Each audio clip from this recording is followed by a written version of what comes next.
I always believed my marriage was unshakable. Daniel wasn't just my husband. He was my anchor, my safe haven, the person I trusted above all else. For years, he stood by me through every failure and every fear, never once making me doubt where I stood in his heart. He loved me without question, and I knew it. But one night, with one choice, I destroyed everything we had built. It didn't start suddenly.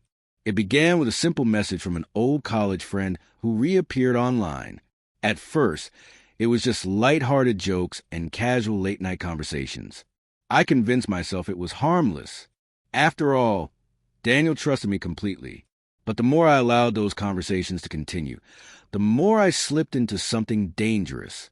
I craved the attention, the compliments, the thrill of feeling desire in a way that felt new.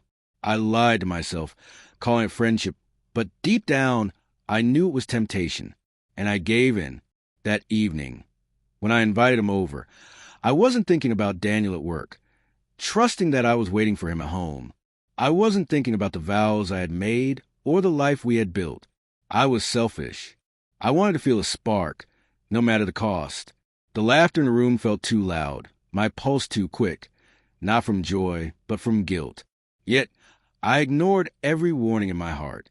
Then the sound of the front door opening froze me. Daniel wasn't supposed to be home for hours. My blood ran cold as his footsteps grew closer, heavy and unrelenting. When he appeared in the doorway, his eyes went straight to the man beside me on the couch. The silence was suffocating. I braced for yelling, for anger, for chaos. But none of it came. Daniel didn't scream. He didn't even look at me first. His eyes locked on the man, and with a voice so steady it cut like glass, he said one word, "Leave." The man didn't hesitate. He bolted out of the house, leaving me in a silence that felt louder than any explosion. My chest ached as I tried to speak. "Daniel, please." The words trembled out of me, but when his eyes finally met mine, I couldn't finish. He didn't look furious. He looked devastated. His disappointment hit harder than rage ever could. Without a word, he walked past me. My legs shook as I followed him down the hall, watching as he packed a small bag. Each shirt he folded was like a nail sealing the fate of our marriage. I grabbed his arm, desperate, sobbing. It was a mistake, just one mistake. Please, we can fix this. But he pulled away as though my touch burned him.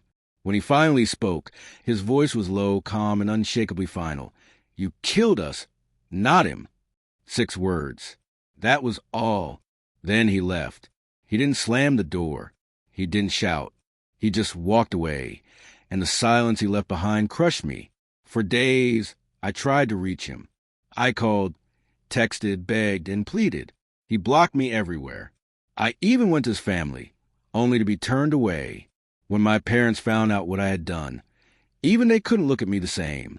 The man I betrayed walked away with dignity, while I was left drowning in the consequences of my betrayal. Now I sit in the same house, staring at the doorway where I last saw him.